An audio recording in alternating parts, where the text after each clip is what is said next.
Pernahkah kau ke toko buku, perpustakaan, atau taman bacaan? Tidakkah kau merasa istimewa ketika berada di dalamnya? Di sekelilingmu ada berbagai toko dari dunia nyata dan khayalan. Tempat yang pernah kau kunjungi dan yang belum. Informasi dan cerita dari masa lalu, masa kini, dan masa depan. Semua berpadu, semua berada dalam genggamanmu. Saat berada di antara buku, tidakkah kau merasa menjadi raja dan ratu? Ruang dan waktu seolah menyatu tanpa batas. Kau bisa terbang melewati sekat negara dan melewati berbagai zaman.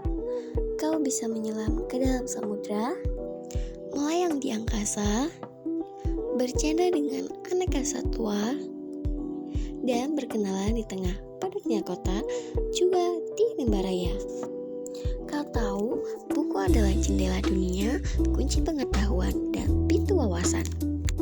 Muhammad Hatta, sang proklamator, berkata, "Aku rela di penjara asalkan bersama buku, karena dengan buku aku bebas."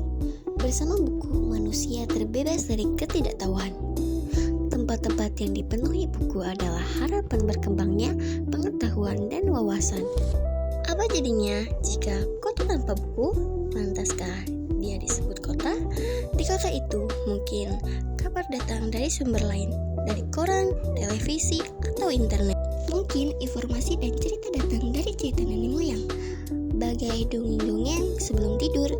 Irama warganya pun tiada beda, bangun pagi bertebaran di muka bumi untuk berbagai keperluan. Untuk kembali pulang siang atau sore harinya, setelah itu mereka berangkat tidur dan memulai lagi hari berikutnya. Semua serupa.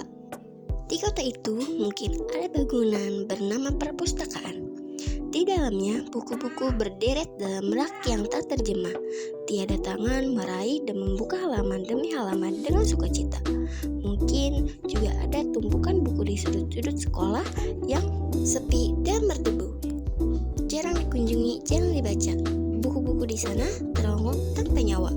Bagaimana dengan kotamu?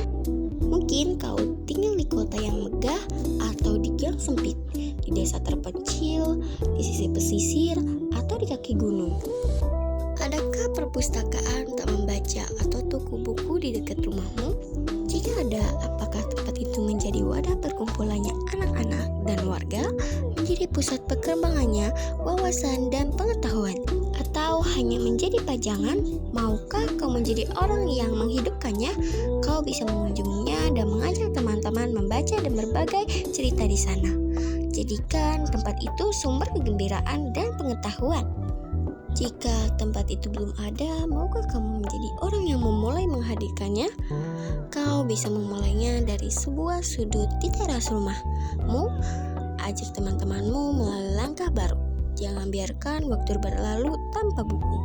Siapapun dirimu, bersahabatlah dengan buku. Dia akan menjadi teman setiamu sepanjang waktu.